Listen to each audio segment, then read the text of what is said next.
इस कहानी को समझने के लिए पिछले के सभी भागों को जरूर सुने। रुद्र के आदमियों को पता चल चुका था कि रूही को कहाँ ले जाया गया है, लेकिन यह पता नहीं चल पाया था कि उसे किसने लेकर गया है। वह लोग अभी भी पता करने की कोशिश करते हैं। तभी उन्हें पता चलता है कि रूही को ले जाने वाला और कोई नहीं, उसका कॉलेज फ्रेंड राहुल अग्रवाल है, जिसे सुनकर रुद्र गुस्से से खौल जाता है क्योंकि उसने उसके बारे में सारी जानकारी निकाली थी। तभी वह वहाँ के लिए निकल जाता है जहाँ उसने रूही को रखा होता है। वहीं जूही तो रूही के माँ को यह कह देती है कि वह रूही को ढूंढ कर लाएगी, लेकिन वह बहुत परेशान हो रही होती है। अभी वह अपने कार में बैठी होती है। तभी वह कुछ याद करते हुए कहती है, या उससे मुझे रूही दी के बारे में पता चल जाएगा। थैंक गॉड कि मैंने वह ब्रेसलेट रूही दे को गिफ्ट किया था। रूही जब रेडी हो रही थी तो जूही उसके पास आते हुए उसे एक ब्रेसलेट गिफ्ट करती है और कहती है, दी, यह ब्रेसलेट मेरे पापा ने मुझे दिया था। लंदन का सबसे एक्सपेंसिव ब्रेसलेट है। पापा कहते हैं कि इसमें एक डिवाइस भी है जिससे वह हमेशा मेरे लोकेशन के बारे में पता रख सकते हैं और वह हमेशा मुझसे कांटेक्ट कर सकते हैं। मैंने सोचा था जब मुझे मेरी बहन मिल जाएगी तो मैं उसे यह दूंगी, लेकिन पता नहीं क्यों दिल कर रहा है कि मैं यह आज आपको दूं, इसलिए आज मैं यह आपको दे रही हूँ। जिसे सुनकर रूही कहते, लेकिन या तो तुम अपनी बहन, जिस पर जूही कहती है, तो आप भी तो हो ना मेरी बहन। और वह मुस्कुराते हुए रूही को ब्रेसलेट पहना देती है। रूही उस ब्रेसलेट को देखते, ब्रेसलेट वाकई में बहुत खूबसूरत है। तभी वह मुस्कुराते हुए कहती है, तुम्हें पता है इसकी खूबसूरती का राज क्या है? तो जूही उसे देखने लगती है। तभी रूही उससे कहती है, इसमें एक पिता का प्यार है और अब तो इसमें एक बहन का भी प्यार है, तो इसका खूबसूरत होना लाजमी है। जिसे सुन जूही मुस्कुराती है। तभी वह अपने ख्यालों से बाहर आती है हुए कहती है कि दी, आप कहाँ हो? अब उसे मुझे पता चल जाएगा। और वह उस ब्रेसलेट को सर्च करने लगती है, जिससे उसे भी पता चल जाता है कि रूही कहाँ है। वह जीवन को जल्दी से, जो इस वक्त रूही को खोज रहा होता है, मैसेज कर बताती है कि उसे रूही के बारे में पता चल चुका है और वह उसे लेने के लिए जा रही है। वह भी आ जाए, उसे लोकेशन सेंड कर देती है, जिसे देख जीवन फटाक से उस और निकल जाता है। कुछ ही देर में रुद्र की गाड़ी उस घर के पास होती है जहाँ रूही को उसके राहुल ने बांध रखा था। रुद्र घर के अंदर धीरे धीरे आ रहा होता है। वहीं रूही अपनी आँखों को खोलने की कोशिश करती है और जब उसकी आंखें पूरी तरह से खुल जाती है तो वह खुद को एक अनजान जगह और अपने हाथ पैर बांधे पाती है। तभी वह, या कहाँ हूँ मैं? हेल्प राहुल, तुम गलत कर रहे हो, खोलो प्लीज़, मुझे जाने दो। मेरे परिवार वाले बहुत डरे हुए होंगे, प्लीज़ मुझे जाने दो। जिसे सुनकर राहुल अंदर आता है। वह मुस्कुराते हुए कहता है, कैसे जाने दूँ? तुम्हें तो पता है ना मैं तुम्हें कितना पसंद करता हूँ। तुम तो मेरी जान, मेरी अरमान, मेरी जान से जहान सब हो। मैं तुम्हें कैसे जाने दे सकता हूँ? अब तो हम दोनों जाएंगे और वह भी सभी से दूर जो हम दोनों को अलग करना चाहते हैं। जिसे सुनकर रूही और डर जाती है और वह उससे रिक्वेस्ट करते हुए कहती है, देखो राहुल, यह जो तुम कर रहे हो वह गलत है, प्लीज़ मुझे छोड़ दो। आज मेरी शादी होने वाली है, तुम ऐसा कैसे कर सकते हो? हम तो बेस्ट फ्रेंड थे ना। जिस पर वह लड़का मुस्कुराते हुए कहता है, यही तो मैं तुम्हें बताना चाहता था कि हम तो बेस्ट फ्रेंड थे ना, तो तुम किसी और के साथ शादी कैसे कर सकती हो? तुम तो मेरी हो ना। जिस पर रूही उससे फिर से रिक्वेस्ट करते हुए कहती है, राहुल, हम सिर्फ दोस्त हैं, मैं तुमसे प्यार नहीं करती। तुम मुझे यहाँ लाकर कुछ हासिल नहीं कर पाओगी क्योंकि रुद्र मुझे बहुत जल्द ढूंढ लेंगे। रुद्र का जिक्र रूही के मुंह से सुन उसे बहुत गुस्सा आता है। वह जाकर सीधे रूही का गला दबाते हुए कहता है, बहुत भरोसा है ना तुझे उस पर, लेकिन तू देखना, वह जब तक यहाँ आएगा तब तक हम बहुत दूर जा चुके होंगे। इतना कहकर वह रूही को छोड़ देता है। रूही उसकी बातें सुनकर बहुत ज़्यादा डरी हुई होती है। उधर से वो बहुत रिक्वेस्ट करती है मगर वह नहीं मानता, उसे जहाँ तहाँ छूने की कोशिश करता है। रूही को अच्छा नहीं लगता। तभी वह धीरे से अपने हाथों को खोल उसे एक थप्पड़ मार खुद से दूर करते हुए कहती है, स्टॉप इट। यह तुम क्या कर रहे हो? यह तुम्हारा प्यार नहीं, तुम्हारा पागलपन है। तुमने सोच भी कैसे लिया कि मैं तुमसे प्यार कर सकती हूँ? जिसे सुनकर उस लड़के को और ज़्यादा गुस्सा आता है और वह फिर से रूही को पकड़ उसे मारने के लिए अपना हाथ उठाता है, लेकिन वह रूही को मार पाता उससे पहले उसे रूम का दरवाज़ा टूटने की आवाज़ आती है। वह पीछे पलटकर जैसे देखता है तो वह हैरान हो जाता है। तभी वह गुस्से में कहता, तुम्हारी हिम्मत भी कैसी हुई यहाँ आने की? तुम देख नहीं रहे हो मैं अपनी रूही से बात कर रहा हूँ? जिसे सुनकर रुद्र को बहुत गुस्सा आता है, क्योंकि उसकी नज़रें रूही पर ही होती है। रुद्र को रूही की ऐसी हालत देख पहले उसका खून खौल रहा होता है, और अब जब उसे इस तरह बातें कर रहा था तो उसका कहना ही कि आज पक्का उसे जान से मारने वाला था। उसकी बातों से वह गुस्से में अपनी मुट्ठी को भींचते हुए उसे कहता है, उसे जाने दो। जिसे सुनकर वह मुस्कुराते हुए कहता है, कभी नहीं, रूही सिर्फ मेरी है। रुद्र को वहाँ देख रूही रोते हुए रुद्र का नाम पुकारती है। रूही की आवाज़ में इतना दर्द देख रुद्र को बहुत गुस्सा आता है और वह अपने कदमों के साथ उसकी ओर बढ़ने लगता है। रुद्र रूही की ओर जा ही रहा होता है, तभी वहाँ रोहन आता है और रुद्र को धक्का देते हुए कहता है, दूर रहो उससे, वह केवल मेरी है।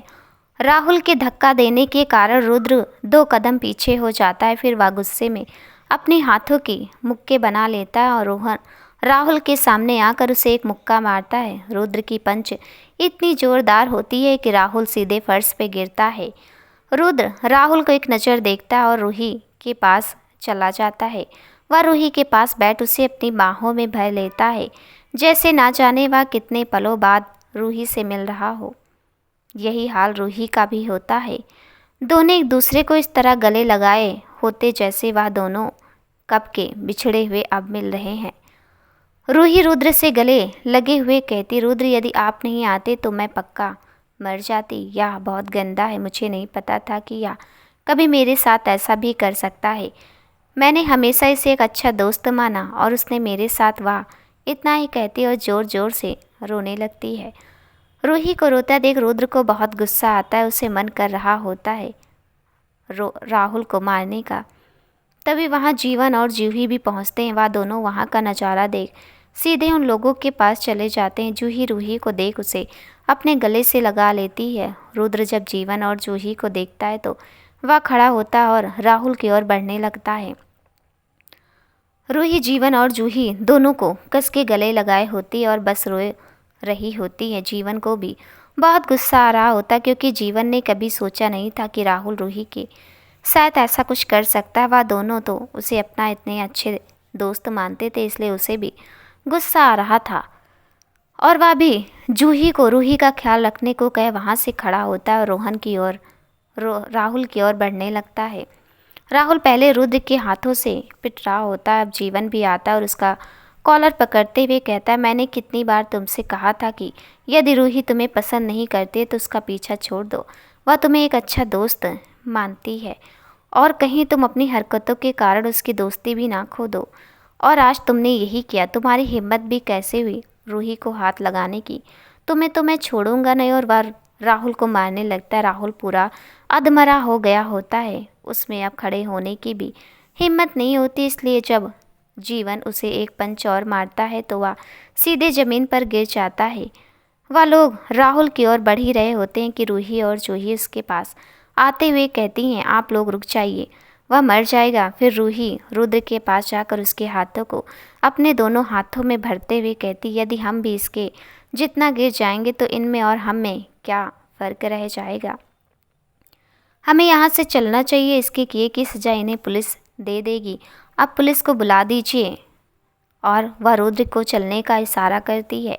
जूही भी जीवन से यही कहती है। रुद्र की बात मान रूही की बात मान रुद्र अपने आदमियों को कुछ इशारा करता है जो उस रूम के बाहर खड़े होते हैं। वह आदमी भी रुद्र के इशारों में ही जवाब देते हैं कि उसका काम हो जाएगा। फिर वह रूही को पकड़ जाने के लिए कमरे से निकलता है। जीवन और जूही पहले ही निकल जाते हैं। जीवन जूही आगे और रूही रुद्र उनके पीछे होते हैं।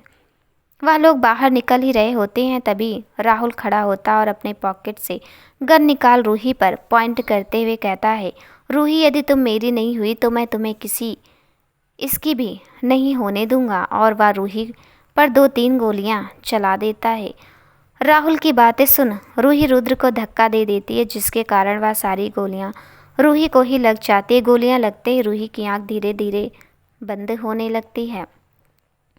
रुद्र जल्दी से उसके पास जाता है और उसे अपनी बाहों में थाम लेता। वह गुस्से भरी नज़रों से राहुल को देखता है। जीवन और जूही भी दौड़ते हुए आते हैं। रूही की आंखें बंद होने को होती है। तभी रूही धीरे से कहते, रुद्र मुझे माफ़ कीजिएगा, शायद हमारा सफ़र यहीं तक था। आप हमेशा खुश रहिएगा, मैं बस यही चाहती हूँ। जीवन तुम हमेशा जूही का ख्याल रखना, और जूही जीवन तुमसे बहुत प्यार करता है। हो सके तो उसके प्यार को समझने की कोशिश करना और मेरे रुद्र का ख्याल रखना। और फिर वह बेहोश हो जाती है। रुद्र की आंखें बंद रूही की आंखें बंद देख रुद्र उसे अपने गले से लगाते हुए कहता, नहीं, तुम्हें कुछ नहीं होगा, मैं तुम्हें कुछ नहीं होने दूंगा। यदि तुम्हें कुछ हुआ तो मैं पूरी दुनिया को तबाह कर दूंगा। तुम्हें कुछ नहीं हो सकता है, कुछ भी नहीं। और वह रूही को अपने बाहों में उठाता है और वहाँ से सीधे बाहर निकल जाता है। जीवन और जूही भी जल्दी से बाहर आते हैं और वह लोग गाड़ी के आगे बैठ जाते हैं। जीवन ड्राइविंग सीट पर बैठा होता है और उसके बगल वाले सीट पे जूही बैठी होती है। रुद्र रूही को लेकर पीछे बैठता है। वह उसे अपनी बाहों में भरते हुए कहता है, रूही प्लीज़ कुछ देर हिम्मत रखना, मैं तुम्हें कुछ नहीं होने दूंगा। बहुत जल्दी हम हॉस्पिटल पहुंच जाएंगे, तुम्हें कुछ नहीं होगा। प्लीज़ रूही, तुम मुझे छोड़कर नहीं जा सकती, मैं तुम्हारे बिना नहीं जी पाऊंगा। मैं तुमसे बहुत प्यार करता हूँ, प्लीज़ रूही तुम हिम्मत मत हारना, मैं तुम्हारे बिना नहीं जी सकता हूँ। जीवन जूही बहुत अच्छे से देख रहे होते हैं कि रुद्र कितना पैनिक हो रहा है। रुद्र को इस हालत में देख जूही जीवन से कहती, जीवन जल्दी कार चलाओ, हमें जल्दी हॉस्पिटल पहुंचना। जिस पर जीवन हाँ में अपना सिर हिला देता है और वह कार की स्पीड और बढ़ा देता है। रुद्र उसी तरह रूही को अपनी बाहों में लिए उससे बातें कर रहा होता है, लेकिन रूही का कुछ भी रिस्पॉन्स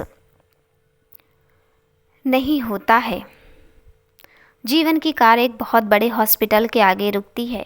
जैसे ही कार हॉस्पिटल के बाहर रुकती है, रुद्र जल्दी से बाहर निकलता रूही को लेकर। तब तक जीवन कार से निकल कुछ वार्ड वाइज के साथ स्ट्रक्चर लेकर आ गया होता है।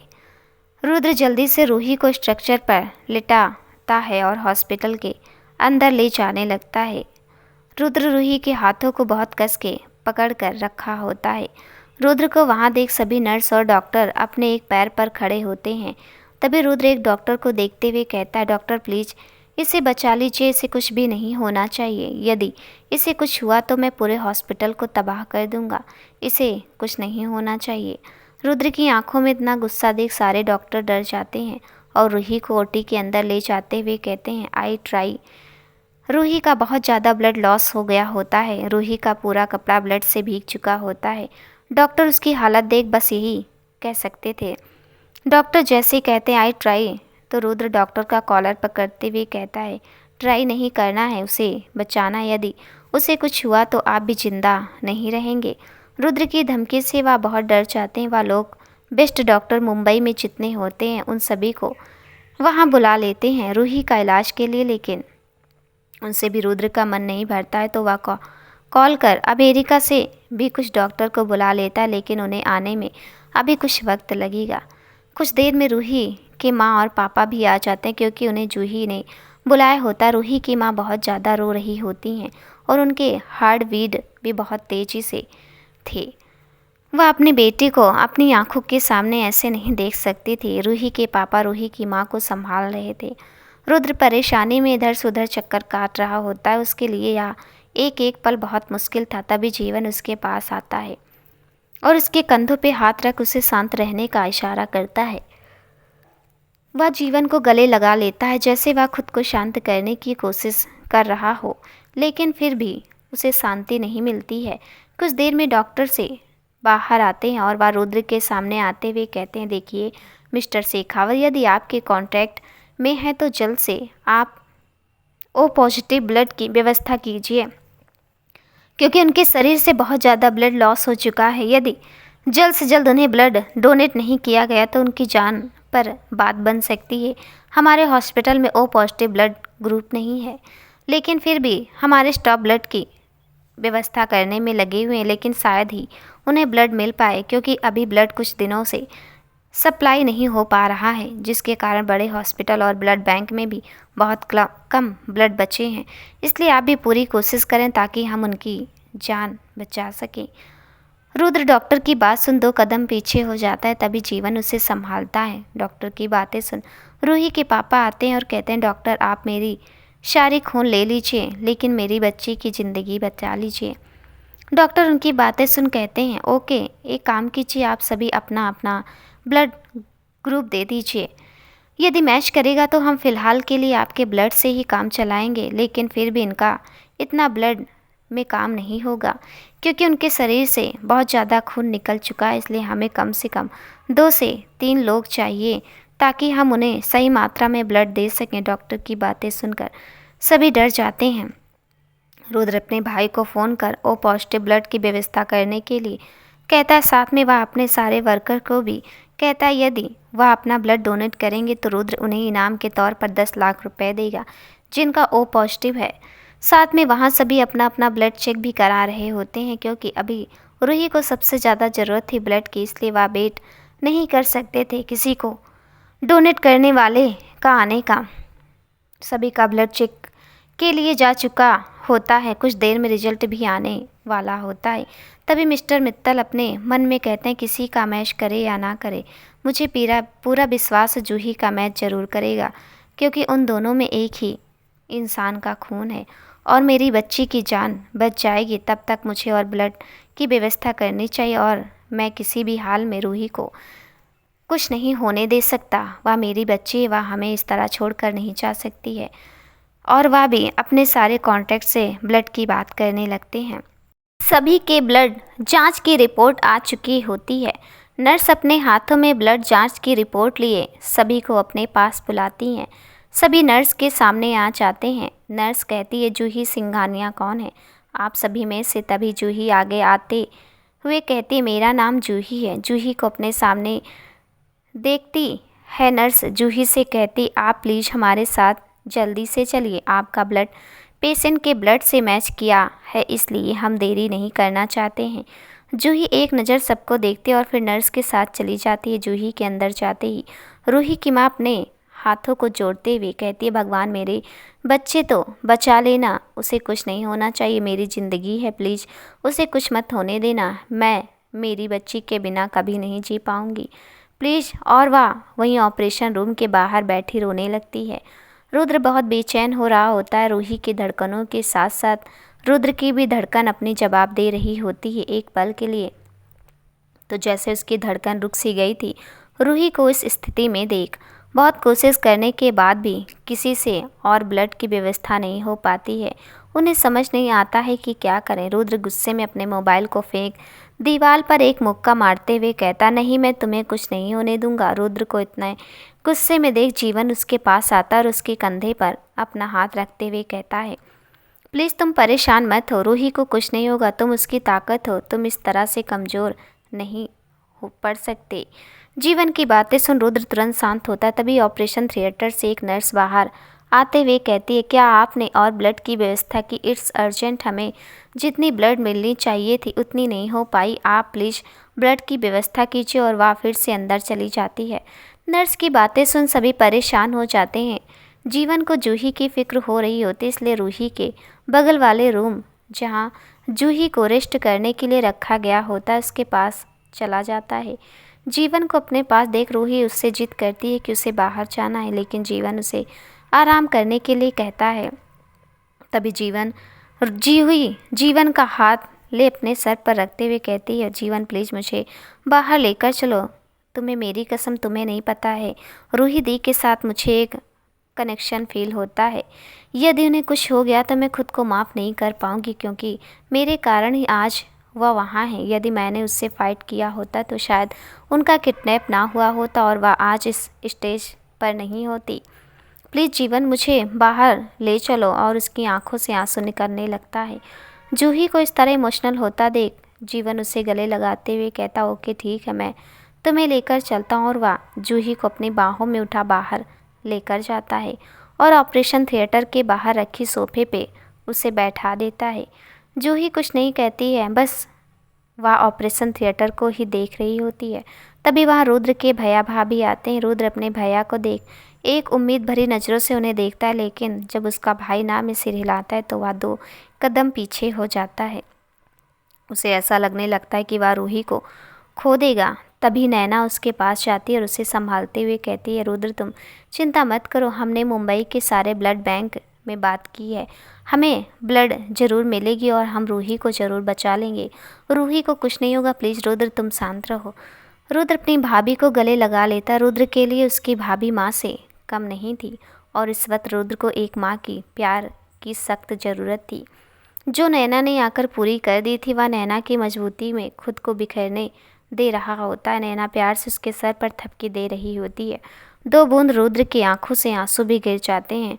तभी वह नैना को कस के गले लगाते हुए कहता, भाभी आई लव हर, मैं उसे खोना नहीं चाहता, प्लीज़ उसे बचा लो, मैं उसके बिना नहीं जीना चाहता। मुझे नहीं पता, जब से मैंने उसे देखा वह मेरी ज़िंदगी बन गई, प्लीज़ उसे कुछ नहीं होना चाहिए, मैं उसके बिना मर जाऊंगा। रुद्र को इस तरह बिलखता देख नैना उसके सर पर प्यार से हाथ रख कहती है, रुद्र उसे कुछ नहीं होगा, जिसके पास इतना प्यार करने वाला कोई हो उसे कुछ हो ही नहीं सकता। देखना भगवान जी को भी हारना होगा, वह हमारी रूही को हमारे पास वापस भेज देंगे, तुम चिंता मत करो, उसे कुछ भी नहीं होगा। अपनी भाभी की बात मान रुद्र अपने आंसू पोंछता है और वह वहाँ से उठ बाहर चला जाता है। सभी रूही के लिए परेशान हो रहे होते हैं और उसके लिए प्रे भी कर रहे होते हैं। कुछ वक्त बाद रूही के पिता मिस्टर मित्तल भी वहाँ आ जाते हैं। रूही की माँ उन्हें उम्मीद भरी नज़रों से देखती है, लेकिन उनका सर नीचे देख समझ जाती है कि वह भी ब्लड का इंतजाम नहीं कर सके। वह उठती और मिस्टर मित्तल के कॉलर पकड़ कहती, मुझे मेरी बच्ची सही सलामत चाहिए, उसे कुछ नहीं होना चाहिए, प्लीज़ आप कुछ भी करिए लेकिन उसे बचा लीजिए, यदि उसे कुछ हुआ तो मैं भी मर जाऊंगी। उनकी बातें सुन मिस्टर मित्तल उन्हें गले लगाते हुए कहते, रूही को कुछ नहीं होगा, मुझे जो भी करना पड़े मैं कर लूँगा, लेकिन हमारी रूही को कुछ नहीं होगा। रूही बिल्कुल ठीक होगी, पहले जैसे इसके लिए मुझे जो करना होगा मैं करूँगा। रुद्र वहाँ से निकलकर सीधा वहाँ जाता है जहाँ उसके आदमियों ने रोहन राहुल को रखा होता है। राहुल किसी अंधेरे कमरे में चेयर से बंधा पड़ा होता है और उसके सर से होठों से खून निकल रहा होता है। उसके हाथ और पैरों में भी जगह जगह से खून निकल रहा होता है। रुद्र राहुल को गुस्से में देखता और जाकर सीधे उसके चेहरे पर एक मुक्का मारता है, जिससे राहुल चेयर सहित नीचे गिर जाता है। हालांकि उसकी सांसें पहले से ही बहुत कम बची होती है, क्योंकि रुद्र के आदमियों ने उसे बहुत मारा होता है। तभी रुद्र उसका गर्दन पकड़ अपने घुटनों पर बैठाते हुए कहता है, तूने बहुत बड़ी गलती कर दी मेरी रूही पर हमला करके। तुझे पता नहीं कि अब तेरी ज़िंदगी ख़त्म होने वाली है। आज तक जिसने भी रुद्र शेखावत से उलझने की कोशिश की है उसे सिर्फ मौत मिली है, और तुमने तो मेरी जान को ही नुकसान पहुंचाने की कोशिश की है। तुझे मैं कैसे छोड़ सकता हूं? और फिर वह अपने आदमियों को कुछ इशारा करता, जिसे वह समझकर रुद्र के हाथों में एक गन को रख देते हैं, जिसे देख रुद्र एक स्माइल के साथ कहता है, तूने एक साथ मेरी रूही पर कितनी गोली चलाई थी ना। वह अभी हॉस्पिटल में ज़िंदगी और मौत के बीच पड़ी हुई है, लेकिन तू चिंता मत कर, मैं तुझे ज़िंदगी और मौत के बीच में नहीं रहने दूंगा, मैं तुझे सीधा नर्क पहुंचा दूंगा। और वह एक साथ गोली पूरी की पूरी रोहन के सीने में उतार देता है। बंदूक वहाँ पे फेंक अपने आदमियों को साफ़ सुथरा करने को कहता और हॉस्पिटल चला जाता है। रुद्र जब तक हॉस्पिटल पहुँचता है वहाँ का माहौल काफ़ी ज़्यादा ख़राब हो जाता है। सभी ब्लड के इंतजाम में लगे होते हैं, लेकिन किसी को कुछ नहीं मिलता है। तभी रुद्र जूही के पास जाकर अपने घुटनों पर बैठ हाथ जोड़ते हुए कहता, जूही प्लीज़, मैं जानता हूँ मैं अभी स्वार्थी हो रहा हूँ, लेकिन मुझे पता है कि तुम रूही को बचा सकती हो। क्या तुम और अपना खून रूही को डोनेट नहीं कर सकती हो? जिसे सुन जूही रुद्र का हाथ पकड़ते हुए कहते, आई एम सॉरी बट मैं कुछ नहीं कर सकती हूँ। मैंने डॉक्टर से कहा, मगर डॉक्टर ने मना कर दिया। मैं भी रूही दी को इस हालत में नहीं देख सकती हूँ, लेकिन मैं कुछ नहीं कर सकती हूँ। रुद्र और जूही बात कर रहे होते तभी जीवन के सेल फोन पर किसी का कॉल आता है। जीवन अनजान नंबर देख हैरान हो जाता है, लेकिन उसे लगता है कि शायद ब्लड डोनेट करने वाले का हो, इसलिए वह रिसीव करता है। वह जैसे रिसीव करता सामने वाले व्यक्ति की आवाज़ सुन हैरान हो जाता है। तभी वह कहता, अंकल हम हॉस्पिटल में हैं। हॉस्पिटल सुन सामने वाला व्यक्ति डर जाता है और वह जीवन से कहता है, जीवन जूही ठीक तो है ना? मेरा दिल बहुत घबरा रहा था, मेरी बच्ची ठीक तो है ना? जिसे सुनकर जीवन कहता है, अंकल आप चिंता ना करें, जूही बिल्कुल ठीक है। और फिर वह सारी बातें बताते हैं। सारी बातें सुन वह मुंबई एयरपोर्ट से निकल जाते हैं। वाह, बात यह थी कि मिस्टर सिंघानिया का दिल बहुत ज़्यादा घबरा रहा होता है। उन्हें लगता है कि उनकी बच्ची किसी मुसीबत में, और जूही को कॉल में लगाने की कोशिश करते हैं, लेकिन जूही का फ़ोन नहीं लगता है। इसलिए वह तुरंत तत्काल फ्लैट लेकर मुंबई पहुंच जाते हैं। मुंबई आकर वह अपने असिस्टेंट से जीवन का नंबर लेकर उसे कॉल करते हैं। लगभग 1 घंटे बाद वह हॉस्पिटल पहुंचते हैं। जूही अपने पापा को देख खुद हैरान हो जाती है। वह जाकर सीधे अपने पापा को गले लगा लेती। जूही की हालत बहुत कमज़ोर होती है, लेकिन फिर भी वह लहराते हुए दौड़कर अपने पापा के पास चली जाती और रोते हुए कहती, वह बहुत अच्छी है, मेरी वजह से वह इस हालत में है। तभी उसके डैड प्यार से उसके सर पर हाथ रख उसे कहते, तुम चिंता मत करो, उसे कुछ नहीं होगा, कुछ नहीं होगा, और इसमें तुम्हारी कोई गलती नहीं है, होने को कौन रोक सकता है। और वह भी सभी के साथ वहाँ खड़े हो जाते हैं। मिस्टर सिंघानिया को कोई जानता नहीं था तो कोई जानता था। रुद्र वहीं चेयर पर बैठे ऑपरेशन थिएटर को देख रहा होता है। तभी डॉक्टर बाहर आते हुए कहते हैं, सॉरी बट हम कुछ नहीं कर सकते हैं, जब तक हमें ब्लड ना मिले। उनके शरीर में ब्लड भी की बहुत कमी है। जिसे सुनकर सभी डर जाते हैं। तभी रूही के पिता अपने मन में कहते हैं, नहीं, मैं इतना स्वार्थी नहीं हो सकता, मुझे रूही को बचाना ही होगा। मुझे पता है कि रूही को कौन बचा सकता है, इसके लिए मुझे सच्चाई सबको बतानी होगी। लेकिन मैं अपनी रूही की ज़िंदगी के आगे इस सच्चाई को भी सबको बताने के लिए तैयार हूँ। मेरी रूही की ज़िंदगी से बड़ी मेरे लिए कुछ नहीं है, यह सच्चाई भी नहीं। क्या हुआ कि यदि सब जान जाएंगे कि रूही मेरी बेटी नहीं है, यदि वह अपनी सांसें लेगी तो मैं उसे देखकर खुश रहूँगा, और मुझे सच छुपाने के लिए जो सज़ा देंगी मुझे मंजूर होगा। और फिर वह अपने भारी कदमों से मिस्टर सिंघानिया की ओर बढ़ने लगते। वहाँ मिस्टर सिंघानिया के पैरों में गिरकर अपने दोनों हाथों से उनके दोनों पैरों को पकड़ते हुए कहते हैं, प्लीज़ मेरी बच्ची को बचा लीजिए, लेकिन प्लीज़ मेरी बच्ची को बचा लीजिए। मिस्टर मित्तल को इस तरह से मिस्टर सिंघानिया के पैरों में गिरा देख सब हैरान हो जाते। तभी जूही उन्हें खड़ा करते हुए कहती हैं, आप क्या कर रहे हैं और डैडी को कैसे बचा सकते हैं। वह अभी इतना ही कहते कि मिस्टर मित्तल अपने दोनों हाथ जोड़ते हुए कहते हैं, मुझे पता है इस वक्त केवल आप ही हैं जो रूही को बचा सकते हैं, क्योंकि रूही आपकी अपनी बेटी है। उनकी आवाज़ सुनकर कि रूही मिस्टर सिंघानिया की बेटी, सभी हैरान हो जाते हैं। किसी को विश्वास नहीं हो रहा होता है। तभी मिस्टर सिंघानिया कहते हैं, रूही मेरी बेटी यानी कि वह मधुरमा की बेटी, यानी कि वह मेरी बेटी, मतलब आपका कहने का मतलब यह है कि रूही मेरी बेटी। वह सर नीचे झुकाए हुए कहते कि हाँ, वह आपकी बेटी है। वहाँ किसी को समझ नहीं आता कि वह क्या कह रहे हैं। तभी रूही की माँ गुस्से में आकर मिस्टर मित्तल का कॉलर पकड़कर कहती है, यह क्या बकवास कर रहे हैं आप। रूही मेरी बेटी, आप उसे इस तरह किसी की भी बेटी कैसे कह सकते हैं।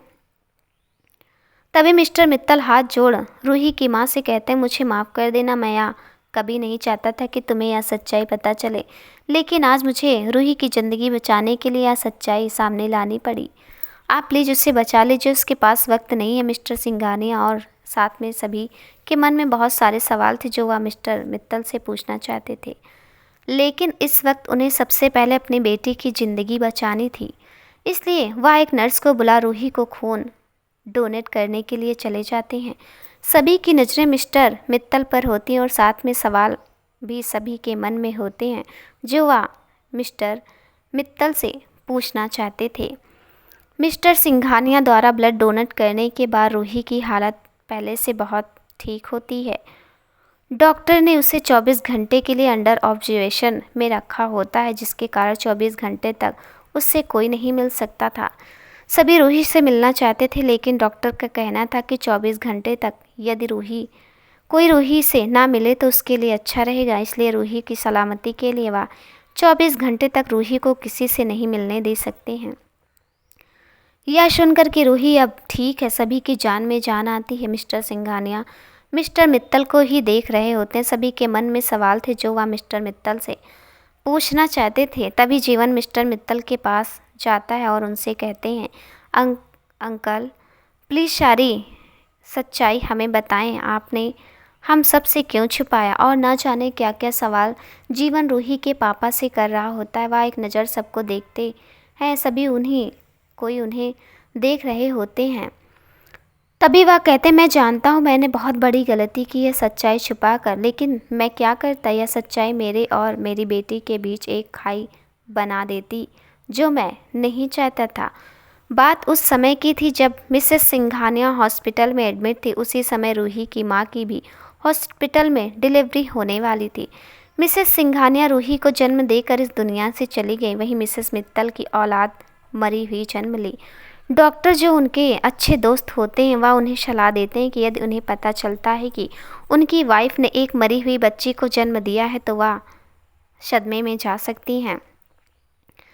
इसलिए मिस्टर गुप्ता ने मिस्टर मित्तल से कहा कि वह उन्हें बचाने के लिए उन्हें एक बच्चा दे जो आज का ही जन्म लिया हो, तो उन्हें सदमा से बचाया जा सकता है। डॉक्टर अपनी दोस्ती निभाने के लिए मिस्टर मित्तल को सलाह दी, क्योंकि वह दोनों बहुत अच्छे दोस्त हैं। मिस्टर मित्तल को समझ नहीं आया कि वह क्या करें, तो उन्होंने डॉक्टर गुप्ता से हेल्प करने के लिए कहा।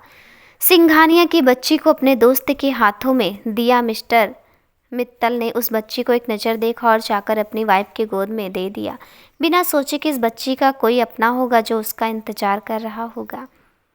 मिस्टर मित्तल जब बाहर आकर डॉक्टर गुप्ता से पूछे तो डॉक्टर गुप्ता ने सारी बातें उसे बता दिया। तो मिस्टर मित्तल ने सोचा कि वह सिंघानिया से बात करेंगे। वह उनसे बात करने के लिए आए, उनके रूम में गए, लेकिन मिस्टर सिंघानिया मिसेस सिंघानिया को लेकर वहाँ से जा चुके होते हैं। उन्होंने एक दो बार सिंघानिया को खोजने की कोशिश की, लेकिन उनके बारे में कुछ नहीं पता लगा पाते हैं। उस दिन वह सोच लेते हैं कि अब किसी को भी पता नहीं चलेगा कि रूही उनकी बेटी नहीं है। उस समय के बाद से उन्होंने रूही को अपनी बेटी से भी ज़्यादा प्यार दिया। उन्हें कभी एहसास ही नहीं हुआ कि रूही उनकी बेटी नहीं है। लेकिन उस दिन जब जूही रूही की माँ से बात कर रही थी तो उन्हें पता चला कि जूही जिसे खोज रही है वह रूही है। वह सच नहीं बताना चाहते थे, वह अपनी बेटी को कभी नहीं खोना चाहते थे, लेकिन आज रूही की ज़िंदगी बचाने के लिए उन्हें यह सच सबको बताना पड़ा। सभी हैरान होते हैं, किसी को विश्वास नहीं होता कि इस सच के पीछे इतना बड़ा कारण होगा। कोई मिस्टर मित्तल को भी गलत नहीं कह सकता था, क्योंकि प्रेजेंट टाइम जो उन्हें सही लगा उन्होंने वही किया। हर कोई किसी अपने को खोना नहीं चाहता। और जो दर्द उस वक्त मिस्टर सिंघानिया में थे, शायद वह रूही को पाल भी नहीं सकते थे। उस वक्त रूही को एक माँ की प्यार की ज़रूरत थी, जो उस समय मिसेस मित्तल ने दिया। किसी को समझ नहीं आ रहा होता है कि कौन क्या कहे। तभी मिसेस मित्तल कहती हैं, आपने इतना बड़ा धोखा दिया मुझे। रूही मेरी बेटी नहीं है। नहीं, वह मेरी ही बेटी है। वह मेरी बेटी उतना ही कहती है और बेहोश होकर गिर जाती है। सभी घबरा जाते हैं। वह तुरंत डॉक्टर को बुलाते हैं, उन्हें भी एडमिट करते हैं। उन्हें यही तो डर था और आज उनका यह डर सबके सामने था। डॉक्टर उनको चेक कर रहे होते हैं। बाहर सभी खड़े थे। सभी मिस्टर मित्तल हाथ जोड़कर सबसे कहते हैं, बस यही कारण था कि मैंने यह सबसे छुपाया और नहीं चाहता था कि रूही के माँ के जीवन में यह दिन भी आए। इसलिए मैंने यह सच्चाई सबसे छुपाई। हो सके तो मुझे माफ़ कर देना। मैं अपनी पत्नी की ज़िंदगी के बारे में सोचकर स्वार्थी हो गया था। मुझे माफ़ कर देना, जिसके कारण मैंने एक बाप से उसकी बेटी को अलग कर दिया। हो सके तो मुझे माफ़ कर देना, मगर प्लीज़ रूही को हमसे अलग मत करना। रूही की माँ की ज़िंदगी रूही में ही बसती है। यदि आपने उन्हें रूही से अलग किया तो वह मर जाएंगी। रूही ही वह कारण है जिसकी वजह से हम अपनी ज़िंदगी जीना चाहते हैं। यदि रूही हमसे दूर हो गई तो हम जी नहीं पाएंगे। प्लीज़ हमें रूही से अलग मत करना। वह इतना कह वहीं बैठ रोने लगते हैं। आखिर वह एक पिता ही तो थे ना, जो ना अपनी बच्ची को ना मरते देख सकते थे, ना ही खुद से दूर जाते देख सकते थे। वह इस समय पूरी तरह से टूट चुके थे। दोस्तों, आगे क्या होगा देखते हैं अगले भाग में। आपको ये कहानी कैसी लगी हमें कमेंट में ज़रूर बताइएगा। मिलते हैं अगले भाग के साथ, तब तक के लिए नमस्कार।